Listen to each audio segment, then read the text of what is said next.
Usted escucha Filarmonía 102.7, frecuencia modulada en Lima y a nivel nacional e internacional por streaming en nuestra página web filarmonía.org, bajo la dirección y producción de la Asociación Cultural Radio Filarmonía y en convenio con el Instituto Nacional de Radio y Televisión del Perú. Nuestro compromiso desde hace 40 años es ofrecerles la mejor programación, promoviendo la educación y el desarrollo de nuestro país. Filarmonía Somos Cultura.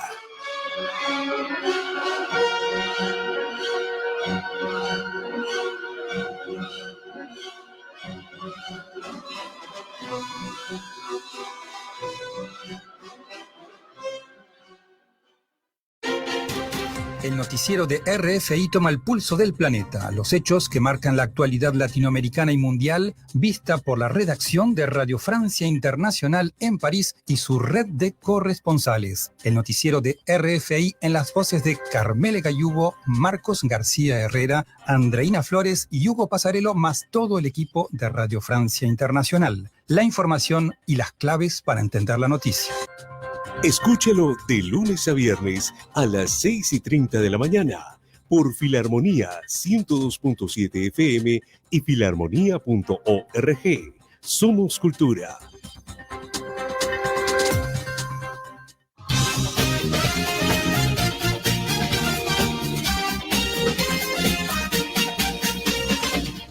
Amigos, les saluda Ale Romero y los invito a sintonizar todos los jueves a las 9 p.m. Estación Anime, programa dedicado a la difusión de la cultura japonesa a través del Anisong de ayer y hoy, por Filarmonía 102.7 FM. Somos Cultura.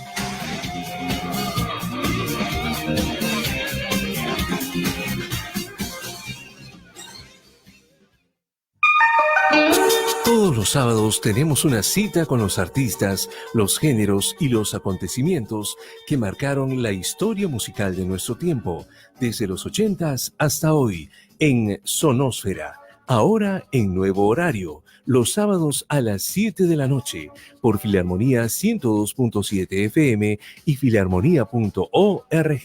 40 años de difusión cultural.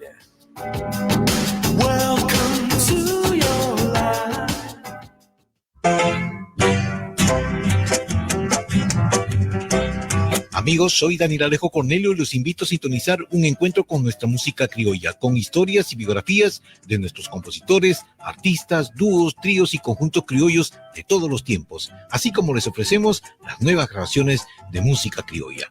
La cita es este y todos los viernes de 10 a 11 de la mañana, aquí en los 102.7 de Radio Filarmonía. Somos Cultura.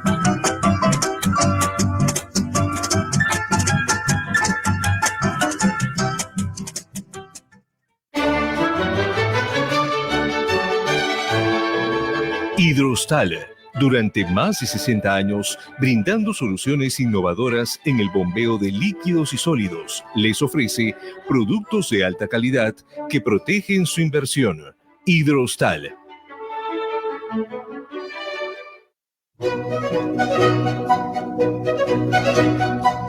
Filarmonía, 40 años de difusión cultural.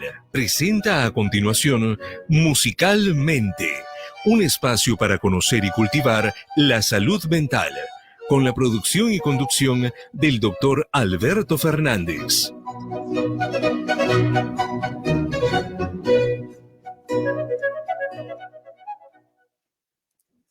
Estimados oyentes, ¿cómo están? Muy buenas tardes.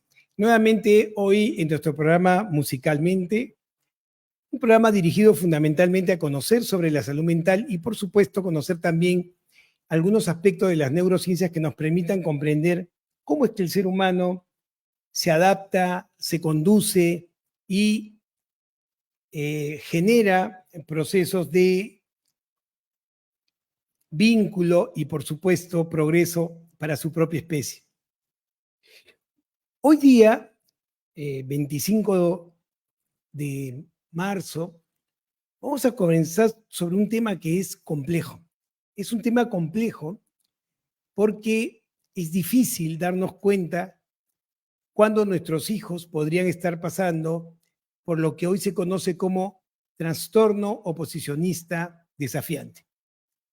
Yo estoy seguro que ustedes han escuchado ese término en algún momento y que constantemente podrían haberlo visto o enterado de que alguno de sus amigos, amigas tienen hijos con este diagnóstico, porque resulta que muchas veces este diagnóstico es un diagnóstico que se hace con relativa facilidad, y cuando digo facilidad no me refiero a que sea fácil de hacer, sino más bien es complejo de diagnosticar, pero cuando se dice que un niño está con un trastorno oposicionista desafiante, en realidad uno trata de entender o explicar conductas que de alguna u otra manera no se acoplan con la dinámica familiar, la dinámica escolar o la dinámica social.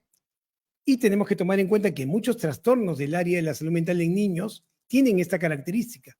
Entonces hay que tener mucho cuidado al usar esta calificación cuando no estemos seguros de que el niño transita por este proceso. ¿Por qué es importante esta aclaración? Porque el tratamiento de este trastorno tiene peculiaridades que los hace distinto a cualquier abordaje de tratamiento, ya que cuando un niño presenta un trastorno oposicionista desafiante, el tratamiento no solamente debe ser para el niño, sino también para la familia, y debe involucrarse todos aquellos actores que estén relacionados con el manejo emocional del niño y con su proceso educativo.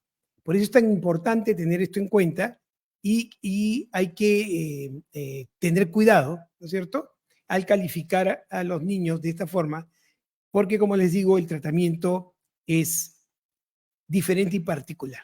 Entonces, miren qué difícil, ¿eh? ¿Cómo se define un trastorno oposicionista desafiante? Un trastorno oposicionista desafiante es un patrón frecuente y constante de ira e irritabilidad por parte del niño, que transita por discusiones y desobediencia, fundamentalmente hacia los padres, es decir, el padre y la madre, y otras figuras de autoridad. ¿Estamos de acuerdo? Entonces es un patrón frecuente, constante, no es solamente en alguna u otra situación, es un patrón frecuente y constante de ira, irritabilidad, que genera discusión y desobediencia y que claramente se ve en la relación con los padres, pero que se puede extender a otros medios de desempeño del niño, social o escolar. Entonces, ¿a qué se agrega esta característica? Que el niño tiende a ser rencoroso y vengativo. Es decir, busca su chance para vengarse, entre comillas, de aquellos que han generado una situación que él considera de alguna manera injusta o inconveniente. Entonces, y este comportamiento, saben ustedes, se conoce como resentimiento, ¿no? Entonces, un niño con un trastorno oposicionista desafiante es agresivo, irritable, rencoroso y resentido. Y ustedes me dirán, ¿cuántos niños tienen esa característica por un tiempo determinado? ¿No? Puede ser su carácter, puede ser un niño renegón, o de repente los papás no están educándolo correctamente y por eso reacciona de esta forma. Pero cuando hablamos de un trastorno oposicionista desafiante, ¿no?, para poder hacer diagnóstico, tenemos que tomar en cuenta que esa conducta genera en el niño disfuncionalidad, como también en su entorno familiar. El niño puede tener dificultades claras en la escuela, puede tener ausentismo escolar, ¿no? De pronto ya no quiere ir al colegio, ¿no? Y los padres no tienen manejo de lo que sucede con estos niños porque no importa lo que les diga o cómo se les diga, se van a oponer, ¿no es cierto? Van a litigar, van a discutir, no van a hacer caso. Y si no están de acuerdo con él, entonces se va a resentir y va a tratar de alguna forma de cobrar venganza, entre comillas, por esta situación de desagrado. ¿Estamos de acuerdo? Entonces, tiene que haber complicación. es normal que un niño entre la preadolescencia y adolescencia tenga un momento de oposicionismo, ¿no es cierto? Recuerden ustedes, hemos conversado varias veces, el sistema nervioso central, el cerebro tiene un desarrollo que se condice con su necesidad de tener recursos para adaptarse al mundo en el cual el individuo se va a desarrollar. ¿Estamos de acuerdo? Entonces, hay una maduración de procesos de excitación que lleva al individuo a inmediatamente responder a los estímulos. Y hay un proceso de inhibición que es lo que le permite al individuo tener razonamiento de lo que va a hacer, poder inhibir aquellas conductas, ¿no?, que nos empujan a actuar, pero que no son adecuadas. Tiene que haber un equilibrio entre esos dos sistemas. El sistema que nos empuja es el sistema más primitivo, ¿no es cierto?, que nos va a permitir madurar nuestras sensaciones de emergencia, nuestras situaciones de amenaza. Es decir, poder conseguir que el sensor que se encargue de avisarme que estoy en una situación de peligro, en una situación nueva, ¿no es cierto?, sea el adecuado, de tal forma que cuando me afrente a uno de estos estímulos, yo pueda adaptarme correctamente. Pero lo que fuera me va a empujar a la acción. Pero también tiene que madurar un sistema más superior que está en la corteza frontal, más aún en la corteza prefrontal, la parte más anterior del cerebro, que es la que me va a poder decir, oye, esto es bueno, esto es malo, es incorrecto. Esta maduración y equilibrio se va obteniendo en el tiempo. ¿Estamos de acuerdo? Entonces, contra más temprana es la vida del individuo, es decir, contra menor sea el niño, va a predominar más bien las conductas impulsivas. En cambio, cuanto más vaya creciendo, el niño va a tener conductas más adaptativas, conductas más pensadas, conductas más funcionales. Eso es normal. Por eso es que podemos ver que en las etapas de la vida, donde claramente la exigencia del medio ambiente es que el niño comience a hacer un cambio, ese cambio tiene que ir acorde con el equilibrio entre su cerebro que le dice haz y su cerebro que le dice todavía no, o no es correcto. ¿Estamos de acuerdo? Entonces, ¿cuál es el momento más importante de esta maduración?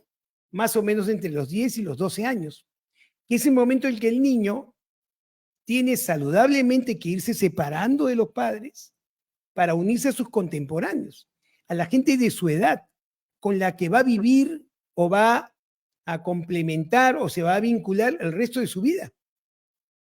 Y en ese momento no solamente tiene que presentarse socialmente, entre comillas, sino también tiene que negociar su posición en este grupo social. Tiene que ser aceptado, tiene que sentirse aceptado.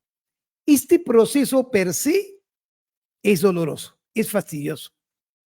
Pero imagínense si a esto se aúna que tengo una familia disfuncional o incompleta, o que de repente mis mensajes educativos son inconsistentes, o sea, algunas cosas pueden ser buenas, otras, las mismas cosas en algún momento pueden ser malas, me restringen conductas, después ya no. Entonces el entorno que genera un desequilibrio en la maduración de estos procesos de excitación-inhibición, en el momento en que me tengo que acoplar con el grupo de edad, puede generar que reaccione oponiéndome a la autoridad en un intento de poder tener un acercamiento más efectivo con mis pares. ¿Qué les parece? Y entonces de pronto mi papá no tiene razón. Papá, tú no te metas. Lo que pasa es que no entiendes. Yo sí quiero ir. ¿Cómo el papá de fulanito le deja ir? ¿Por qué tú no me dejas ir? ¿No? Y en el colegio, Pepito, siéntate. Es que quiero estar parado. Porque su clase me aburre. Me quiero salir del salón. No me falta este respeto. No le estoy faltando el respeto. Le estoy diciendo lo que yo siento. Y entonces todos estos procesos, ¿no?, que a la vista se ven horrible en la foto y que uno rápidamente identifica, el niño tiene problemas, no puede estar disociado de su propio entorno. ¿Cierto? La familia y todo aquello que incida de alguna u otra forma sobre la maduración de su sistema emocional y su sistema cognitivo. ¿Se dan cuenta? Recuerden ustedes, cuando uno es pequeño, depende estrictamente del cuidador. El cuidador es el que va a madurar su sistema de protección y de alarma, pero después tiene que liberarse del cuidador para poder adaptarse él mismo sin necesidad de ayuda. Y eso inicia en la preadolescencia y continúa en la adolescencia. Por eso es que no es casual que ese trastorno, ¿no es cierto?, se dé justamente en esta etapa de la vida. Entonces comprenderán ya desde este momento que un trastorno oposicionista desafiante, ¿no es cierto?, va a ser desafiante también a la hora de poder planificar un tratamiento, porque tiene que estar involucrado el niño y por supuesto la familia. Y por supuesto también aquellas personas que de alguna u otra forma incidan sobre la maduración del niño, como por ejemplo los tutores en el colegio o profesores. ¿Se dan cuenta? Entonces es bien importante tener esto en cuenta.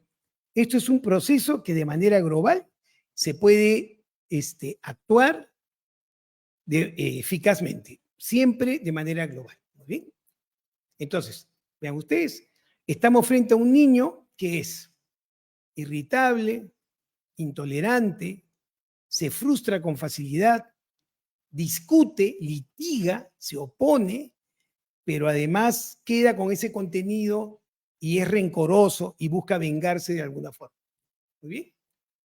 Entonces, es difícil hacer diagnóstico porque, como les decía, también es cierto que en parte del desarrollo estos procesos se pueden presentar no tan intensamente, ¿no es cierto?, en tiempos más cortos y pueden ser normales. ¿Bien? Entonces es difícil a veces reconocer la diferencia de un niño que tiene un carácter emocional más bien intenso y un niño con un trastorno oposicionista desafiante. Por lo tanto, hay que tomar en cuenta la edad del niño, la situación por la que está pasando y la duración de este proceso para poder afirmar si es que efectivamente pasa por este tipo de trastorno o simplemente son procesos propios de su edad y que están relacionados también con su entorno. Entonces, los síntomas del trastorno oposicionista desafiante en general comienzan, como les he dicho, durante los años prepuberales, ¿no es cierto? A veces este trastorno puede manifestarse más tarde, pero también puede ser más temprano, ¿no? En etapas preescolares. Pero casi siempre se da antes de los primeros años de la adolescencia, o sea, preadolescente. ¿Muy bien? Pero tomar en cuenta, como les digo, que estos comportamientos tienen que ser continuos, no puede ser en una situación determinada. Son frecuentes, sostenidos y continuos. Y como les digo, debe causar graves alteraciones en las relaciones interpersonales, las actividades sociales, la escuela, etcétera, tanto para el niño como la familia. Y entonces, ¿cuáles son los síntomas que podemos identificar en este trastorno? Primero, la irritabilidad y el enojo. ¿Estamos de acuerdo? Segundo, el comportamiento litigante, combativo, el comportamiento desafiante. Y tercero, el niño usualmente tiende a ser hiriente y tiende a ser vengativo. Estas tres características deben presentarse en el niño por lo menos más 6 meses o más para poder decir, parece que esto es un trastorno característico de desafío y oposición. ¿Muy bien? Entonces, ¿cómo describimos si estamos frente a un niño que puede presentar estos síntomas sin necesidad de tener un trastorno? ¿Cómo definimos que un niño está enojado o irritable a la intensidad de este trastorno? Primero, el niño va a perder la paciencia fácilmente y con frecuencia. Tanto así que a veces los padres tienen temor de acercarse al niño porque no saben exactamente qué decirle. Porque si le dicen A, se molesta. Y si le dicen B, se molesta. ¿Estamos de acuerdo? Además, suelen ser muy sensibles, muy sensibles, con respecto a su comunicación con los demás. Son niños que cuando uno les está hablando en voz correcta, ¿no? Ni alta ni baja, ni dice, no me grites. Y en realidad uno no está gritando. ¿O por qué me miras así? ¿Por qué me miras con esos ojos? Y uno está mirando normal. Pero el niño tiene una alta sensibilidad a las expresiones emocionales de los demás, sobre todo, lógicamente, con los adultos. Y lo otro es que se enoja y resiente con frecuencia. Se enoja y resiente con frecuencia. Punto que los padres, ¿no? Cuando tienen este tipo de problemáticas, se acercan al hijo justamente para poder, digamos, sanar esta inconveniencia emocional que han tenido, pero el niño tiende a responder con resentimiento, tiende a responder con mala actitud, ¿no? Entonces tenemos un estado de ánimo de enojo irritable, el niño pierde la paciencia fácilmente, es muy sensible y se enoja con mucho resentimiento. El segundo grupo de síntomas habíamos dicho que era el comportamiento combativo y desafiante, ¿no? Entonces a menudo el niño discute con los adultos, pero en especial con las personas de autoridad, poniendo en tela de juicio su opinión o sus órdenes. Puede desafiar a otros de forma activa o de forma pasiva, es decir, simplemente me niego a cualquier petición o regla que los adultos quieran que yo siga. Simplemente no hago nada. O desafío directamente. Y tienen una tendencia clara a molestar intencionalmente al otro. Son los que siempre están fastidiando, siempre están desafiando. No es que solamente vayan a responder cuando se les da una orden, no. Pueden espontáneamente molestar a otros de manera muy desagradable y cuando se le llama la atención y se le llama al orden, entonces desafía la autoridad. Y lo otro que es importante cuando decimos que este grupo de síntomas se conoce como combativo y desafiante, es que con frecuencia culpa a otras personas de su conducta. Siempre la culpa de otro. Es que fulano me hizo, sutano me dijo, el profesor es un aburrido, me trató mal, ¿no? El profesor siempre me llama la atención. Y cuando estos síntomas comienzan, el niño se torna irritable, desafiante, no es un cambio en la conducta, y comienza a ubicar al colegio, a los profesores, en el desarrollo de su queja con los padres, usualmente los padres primariamente, ¿no es cierto?, piensan que efectivamente es el colegio. Y no se dan cuenta que ya el niño, antes del cambio en el colegio, ya ha generado dificultades con ellos mismos, al desafiarlos, al litigarlos, al combatirlos.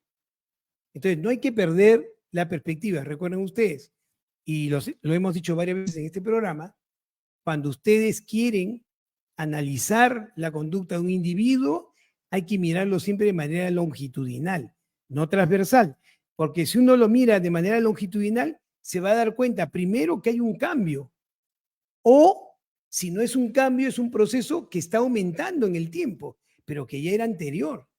Si uno lo mira de manera transversal, siempre lo va a relacionar con las circunstancias, y entonces nunca va a tener una idea clara de lo que está sucediendo. Puede pasar, nos pasa muchísimo con los niños, ¿no? A mi hijo le va mal en el colegio. No, es que el profesor, ¿no? Pero también tiene problemas de relaciones con sus compañeros. Es que su amiguito lo molesta. Y también tiene dificultades para dormir. Claro, con todo el estrés que tiene, ¿no? Por eso no puede dormir. Entonces, cada cosa se va parcelando como si fueran muchos problemas, cuando realmente puede ser uno solo. Por eso es la mejor forma de saber esto, es observar de manera longitudinal. Yo sé que es difícil, yo también soy padre, es complicado, ¿no es cierto? Pensar que algo puede estar proyectando mi hijo que no se está dando cuenta y que él está leyendo de manera inadecuada porque lo acompaña un problema como este y le es difícil poderse adaptar, ¿no es cierto? Y por último, tenemos el comportamiento que es hiriente y vengativo. Entonces, cuando el niño está alterando, es capaz de decir cosas muy crueles y muy hirientes, que puede desencajar a los padres, ¿no? Te odio, mamá, te odio, ¿por qué no te mueres? Es lo mejor que me podría pasar. Yo no quiero estar en esta casa es un infierno. ¿Se dan cuenta? Y eso le duele mucho a los padres, ¿no? o intenta herir los sentimientos de los demás buscando venganza, ¿no? Esta actitud vengativa comienza a insultar o comienza a criticar simplemente para vengarse de situaciones anteriores. Como ven ustedes, por lo menos estas conductas vengativas se deben observar por lo menos un par de veces al mes para volverse una conducta en que uno la puede describir, doctor, sí, efectivamente, más o menos 2 o 3 veces al mes hace esta conducta, fastidia a su hermano, al compañero del colegio, ¿no? Y siempre es en relación a algo que ha pasado anteriormente. ¿Se dan cuenta? Entonces, tiene que haber estos 3 componentes, ¿no? Estado de ánimo de enojo, irritable, comportamiento combativo y desafiante, y comportamiento hiriente y vengativo. Son fundamentales. Ahora, ahí viene la pregunta. ¿Cómo saber cuándo, no? Lo que les decía. En el caso de este trastorno oposicionista desafiante, se puede calificar en 3 grados, ¿no? Leve, moderado o severo. ¿Cuándo decimos que es leve? Cuando las conductas propias de este trastorno se presentan solamente en un entorno, que usualmente y lógicamente es el entorno familiar. Entonces, estas conductas desafiantes se presentan solamente en el entorno familiar. En cambio, en el colegio no.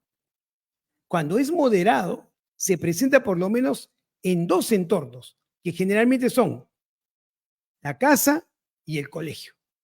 Y ya se llama un trastorno oposicionista desafiante grave cuando ya se presenta en más de 3 entornos o en todos los entornos. Ahí ya la dificultad es muy, muy seria y es muy difícil de manejar. ¿Estamos de acuerdo? Entonces, es posible que los síntomas primero se vean en el hogar, pero después el comportamiento se va a ir extendiendo a otros entornos, pero usualmente se puede iniciar en el hogar. Muy bien.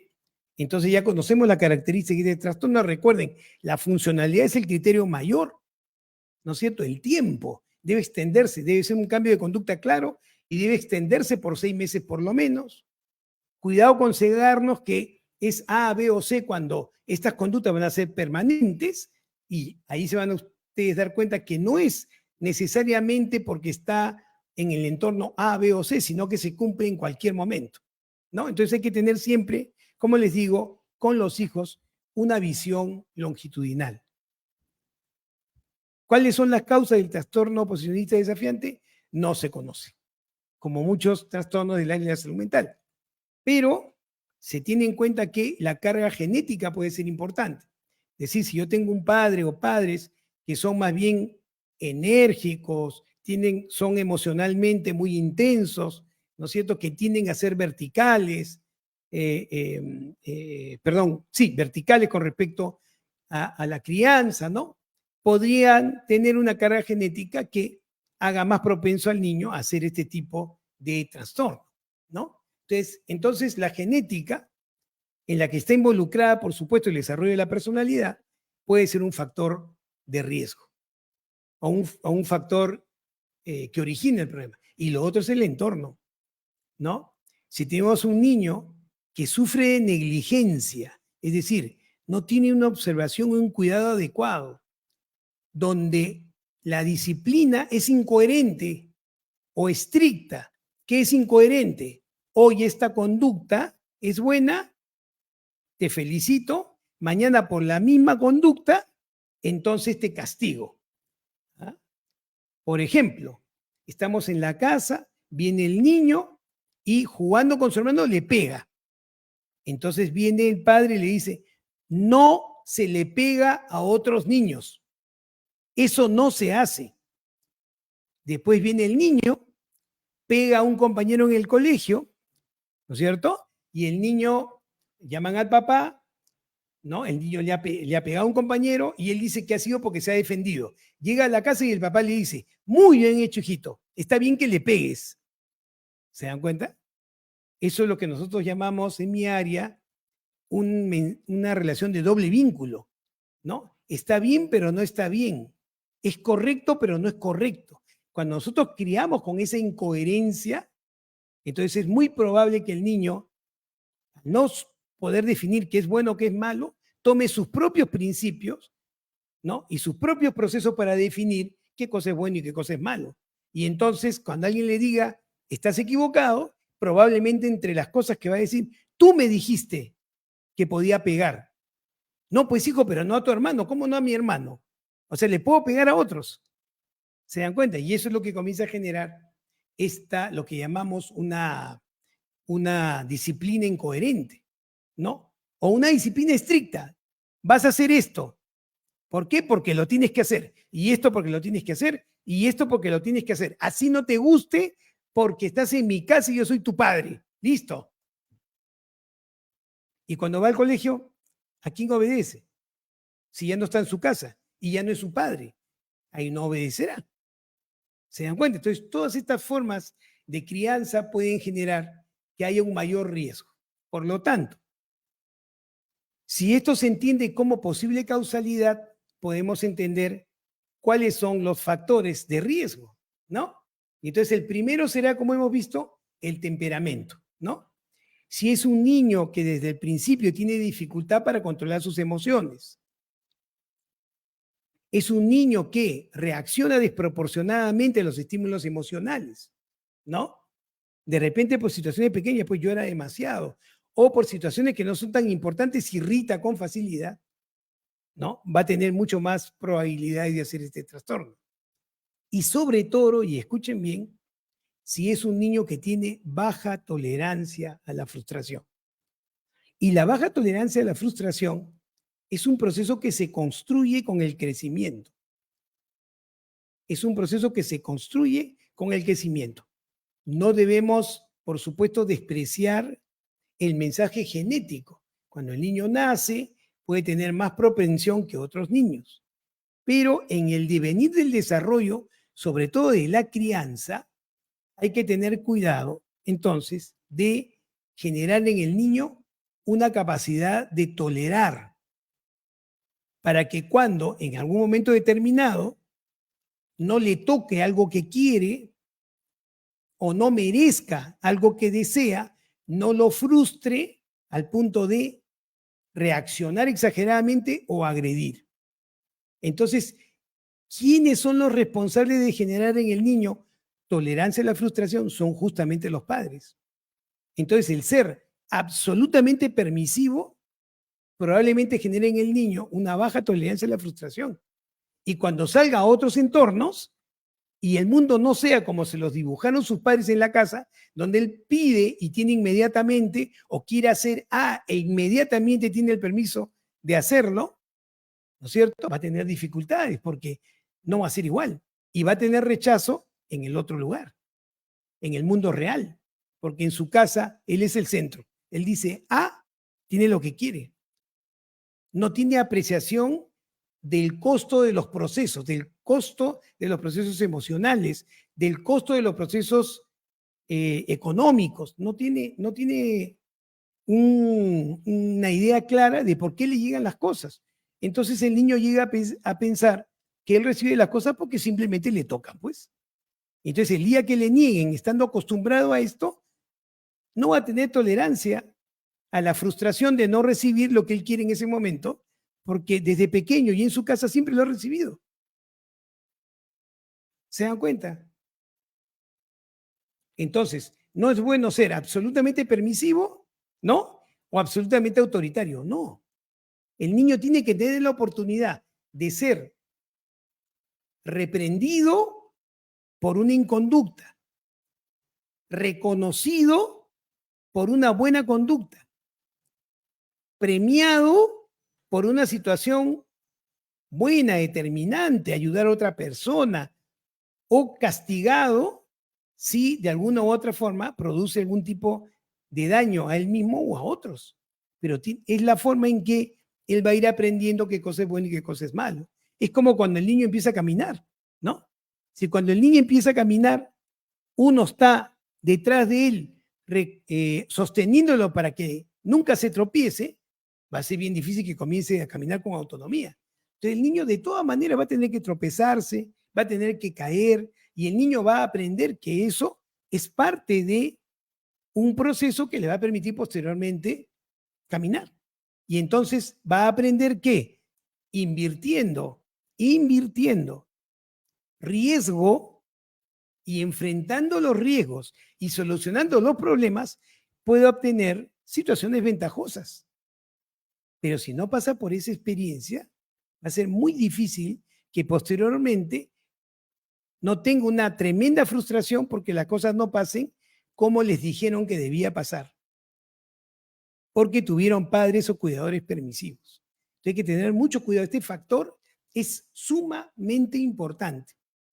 ¿Estamos de acuerdo? Entonces, así es como se construye la tolerancia a la frustración.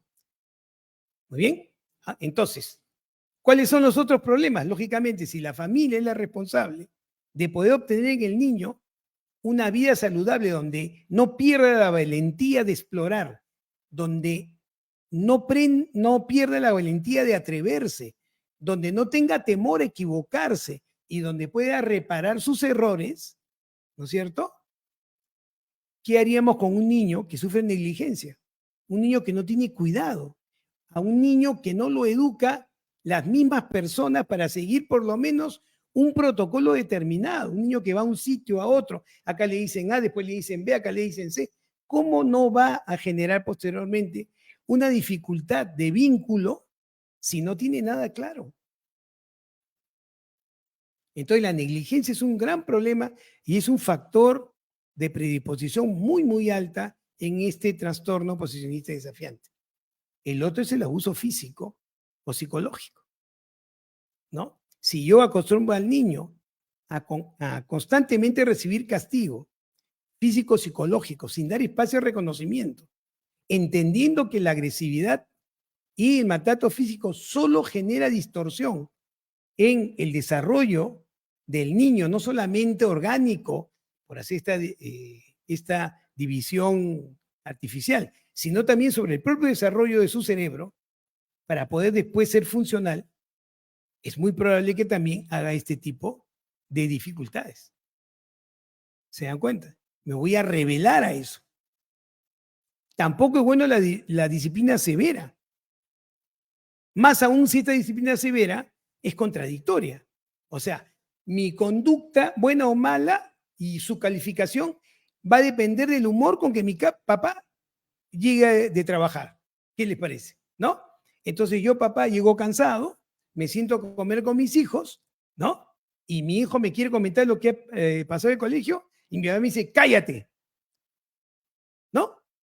Pero de repente un día el papá llega contento porque lo han ascendido, se sienta, el niño tiene miedo de hablarle porque lo hace callar, y le dice, ¿por qué no me hablas? ¿Por qué no te comunicas? Yo soy tu padre. Y entonces esta dicotomización es complicada, primero de incorporar y después de entender. ¿Se dan cuenta? Entonces hay que tener cuidado con respecto a cómo vamos a comunicarnos con los niños y tener claro, tanto el padre como la madre, de cuáles van a ser los reforzamientos, ¿no?, ante las buenas conductas y cuáles van a ser los correctivos ante conductas inadecuadas. Comprenderán entonces que el otro factor de riesgo es un entorno familiar inestable, ¿no? Recuerden ustedes, pasa con frecuencia, ¿no? El papá y la mamá se pelean con frecuencia, física o psicológicamente. El niño ve, ¿no es cierto? Al niño le han enseñado que cuando las cosas son así, no funcionan, es mejor separarse, pero no se separan, siguen en lo mismo. O si no, duermen en cuartos diferentes, pero siguen viviendo juntos y se siguen golpeando. Y entonces salen estas frases que no tienen nada que ver con el niño. Se acerca uno al niño y dice, si no fuera por ti, ya me hubiera ido de la casa. Cuando en realidad a la pareja le es difícil disociarse de su pareja. ¿Se dan cuenta? Y todo esto genera una confusión en el niño que debemos recordar y tomar en cuenta cuando el trastorno se comienza a manifestar, porque eso va a ayudar mucho al clínico a poder afrontar el problema y poder recuperar al niño y a sus relaciones. ¿Estamos de acuerdo? Entonces, el entorno va a ser fundamental. Ahora, ¿cuáles son las complicaciones? ¿Qué pasa cuando este trastorno no se trata y continúa? Bueno, primero, se va a cronificar. porque el niño va a adquirir totalmente esta forma de ser y de conectarse. Y si él comienza a madurar su personalidad alrededor de este problema, probablemente en la adultez la dificultad sea muchísimo mayor. Y si crece con esta dificultad, va a tener problemas en el desempeño escolar, más aún el desempeño laboral. Significa, ¿se imagina? Entro a trabajar y el primer día me peleo con mi jefe. Lo que pasa es que usted no sabe nada. Yo he estudiado, chao. ¿No? O conductas antisociales, porque soy vengativo. Si yo interpreto que mi compañero de trabajo, ¿no?, ha hablado con mi jefe para perjudicarme, yo me voy a vengar. Veré cómo me vengo de él. Y eso va a generar un aspecto, un ambiente negado en el trabajo. Y probablemente quien siguió con este trastorno use más bien conductas delictivas para castigar a su compañero. Lo que traerá como consecuencia la otra complicación, que son los problemas legales, ¿no? Problemas para controlar los impulsos. Y lógicamente toda la angustia que genera vivir de esta forma va a generar consumo de sustancias adictivas, que es la otra complicación.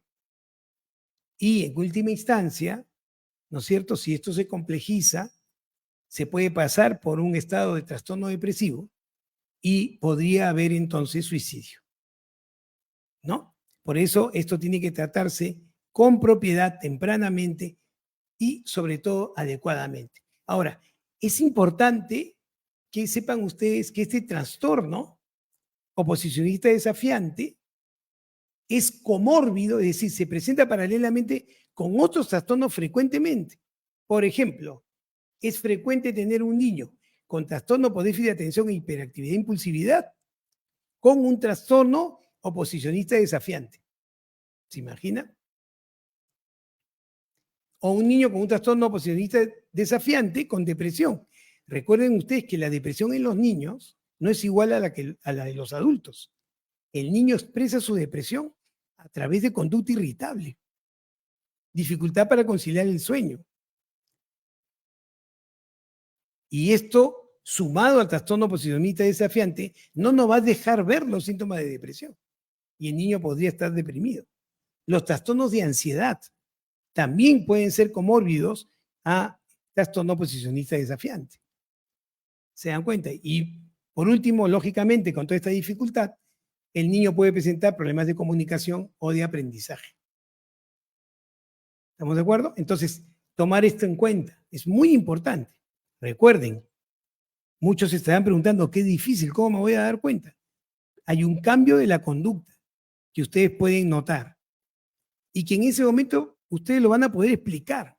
Pero si se mantiene en el tiempo, no es una cuestión por una situación determinada y va creciendo en el tiempo y se extiende más de 6 meses, estamos frente a un trastorno oposicionista desafiante. Cuidado con esos términos de, no, es la adolescencia. No es la adolescencia. Pobre adolescencia que se le para culpando de cosas de las cuales no es responsable, ¿no? La adolescencia no genera conductas disfuncionales. La adolescencia no produce conductas psicopáticas. La adolescencia no produce baja tolerancia a la frustración al punto de litigar, no, o de quererse vengar. No, señores. Eso ya no es una adolescencia normal. Entonces, no le echen la culpa a la adolescencia como el factor más importante de la génesis de ese proceso. Muy bien. La pregunta es, ¿cómo se hace el diagnóstico? El diagnóstico es eminentemente clínico. El diagnóstico es eminentemente clínico. No hay una prueba determinada, no existe una valoración de laboratorio o una imagen cerebral que les pueda decir a ustedes o indicar al facultativo que está frente a un trastorno por déficit, que está frente a un trastorno oposicionista desafiante. No hay forma. Entonces, ¿de qué va a depender fundamentalmente? De la observación de la conducta del niño, de la entrevista de los padres, será fundamental, de la entrevista de los profesores o tutores y de los cuidadores, para poder ver la intensidad del proceso, en qué situaciones se exacerba, si se da en todos los ámbitos de la vida del niño, para poder abordar el tratamiento con propiedad. Entonces, es eminentemente clínico y debe ser, por supuesto, un profesional de la salud mental, ¿no es cierto? Sea un psicólogo, un psiquiatra, será fundamental hacer este diagnóstico correspondiente. ¿Por qué es importante saber que estamos frente a un trastorno oposicionista desafiante y no frente a un trastorno por déficit de atención, por ejemplo? O no frente a un trastorno depresivo mayor, porque el tratamiento de los pacientes con esta característica es fundamentalmente psicoterapéutico. Psicoterapéutico. Los fármacos solo se usan si es que el paciente tiene una comorbilidad que acompaña a este trastorno. Si el niño está con una depresión moderada severa, o si su trastorno por déficit de atención le impide poder adecuarse socialmente en su colegio o le quita capacidad de aprendizaje. Ahí sí será necesario intervenir con un psicofármaco, pero el tratamiento fundamental es terapéutico. ¿Y qué es lo primero que hay que hacer? Uno de los afrontamientos más eficaces para el trastorno de estas características es la capacitación de habilidades parentales. Hay que desarrollar habilidades parentales consistentes, positivas y que no generen al niño frustración, pero tampoco a los padres. ¿Estamos de acuerdo? Que no genere frustración ni al niño ni a los padres. Y es importante que en esta capacitación de habilidades parentales, en algún momento el niño también participe, de tal forma que cuando se hablen de parámetros de conducta, cuando se hable de direccionamiento de las conductas, el niño también esté comprometido en eso. Y todos hablemos un diálogo común. Nos pasa con frecuencia en la consulta que el niño aprende a dónde ir para obtener qué, porque saben que su papá no coincide con la opinión de su mamá, que algunas cosas son buenas para el papá y algunas cosas que no son buenas para la mamá y viceversa. Y entonces ellos van, ¿no?, cambiando lógicamente de a quién van a acudir para obtener las cosas según esta dicotomía. Y eso genera un problema de relación entre los padres y el hijo, pero también un problema de relación de pareja. Porque al final, ¿en qué va a terminar todo? Tu culpa, tú le dijiste, tú lo permitiste, pero tú no me dijiste nada, pero también tú dijiste tal cosa. Y entonces todo se vuelve un embrollo. Por eso todos tenemos que estar de acuerdo en el direccionamiento y del provecho de este impulso para la conducta del niño. ¿Estamos de acuerdo? Lo otro que sería bueno también es una terapia de interacción entre padres e hijos. Y ustedes miran, ¿no? ¿Es igual a lo anterior? No. Lo que se hace es una especie de laboratorio donde los padres y los hijos comienzan a interactuar con una supervisión de un terapeuta. Muchas veces esto se puede realizar con un espejo de doble vía, donde el profesional puede ir viendo dónde están los errores conductuales o dónde están los buenos reforzamientos para irle comunicando a los padres que están yendo por buen camino. ¿Se dan cuenta? Y lógicamente, una terapia individual y una terapia familiar. La terapia individual es fundamental para que el niño pueda aprender a manejar la ira y a expresar sus sentimientos de forma saludable. ¿Estamos de acuerdo? Que no exprese sus sentimientos dañando a otros o simplemente no los exprese.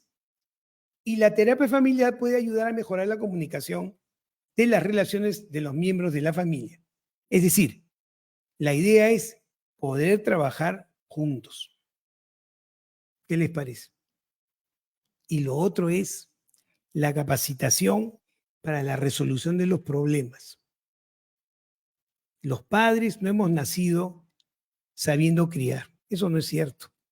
Lo que sí es cierto es que tratamos de hacer cosas con la mejor intención. ¿Y cuál va a ser nuestro material para la crianza? Como me criaron. ¿No es cierto? Y como yo me he casado con mi esposa, que no conocía antes, ella también va a tener una experiencia de crianza diferente a la mía. Y entonces trataremos nosotros de implementar lo mejor de cada crianza para poder ejecutar el proceso educativo con mi hijo. Pero tenemos que estar de acuerdo.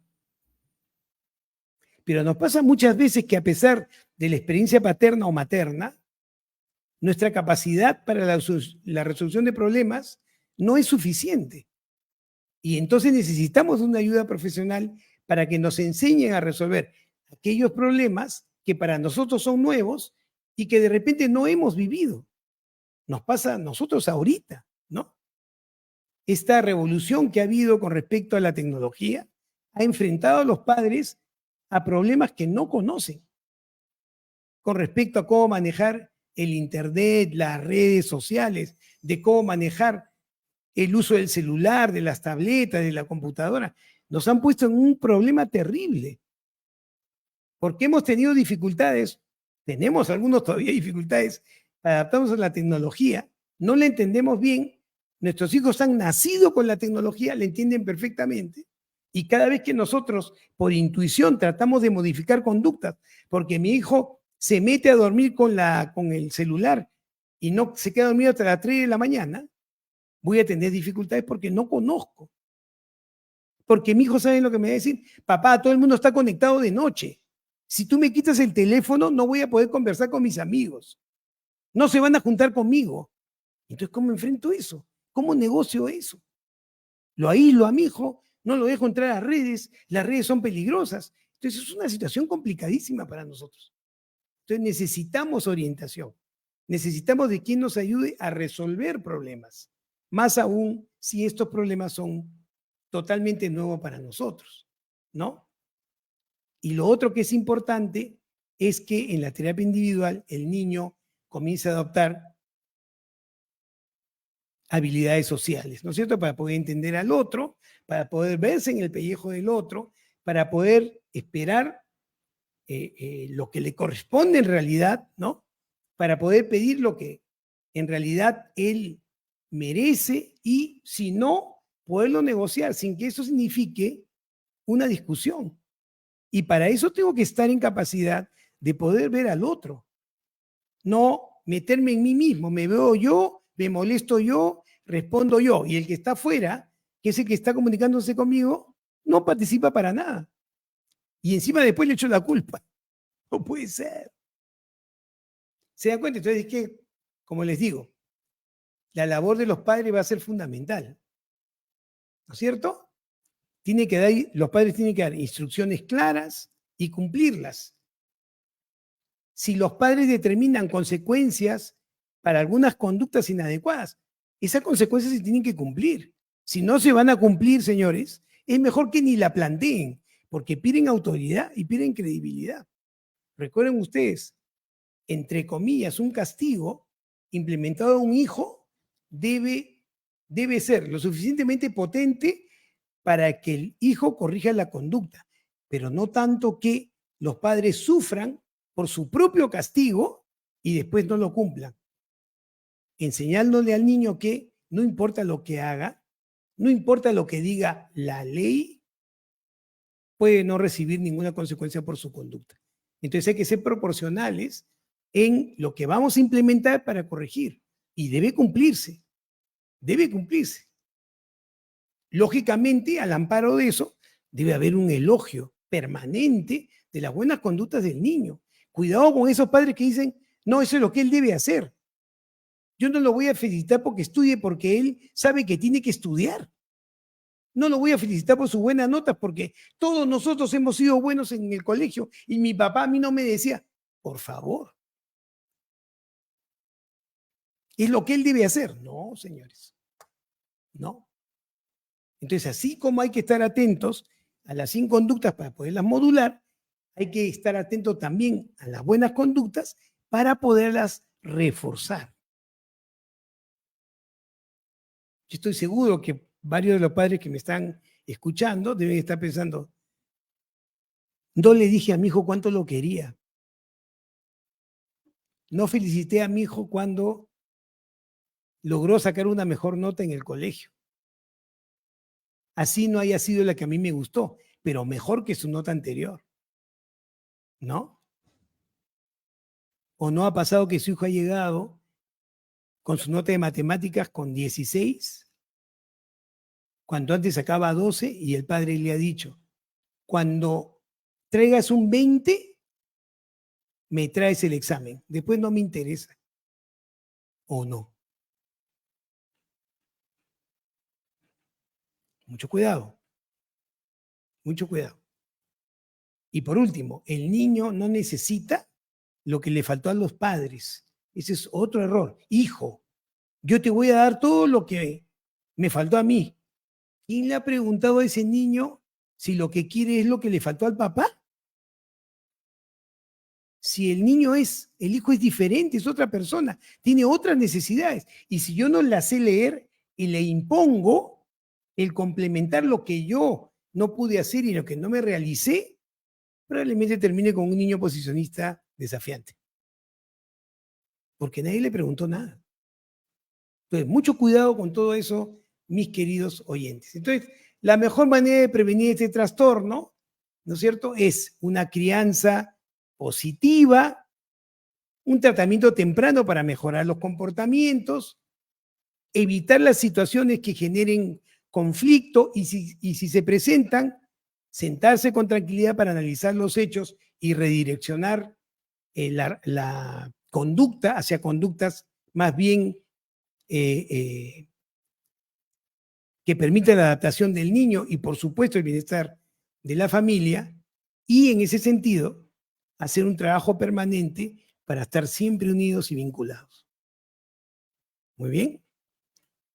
Yo sé que hay algunos papás que no deben estar muy contentos con lo que he dicho, pero les puedo decir francamente y sin vergüenza, ¿no?, que les estoy hablando no solamente por lo que sé, sino también les estoy hablando de las cosas que me equivoqué.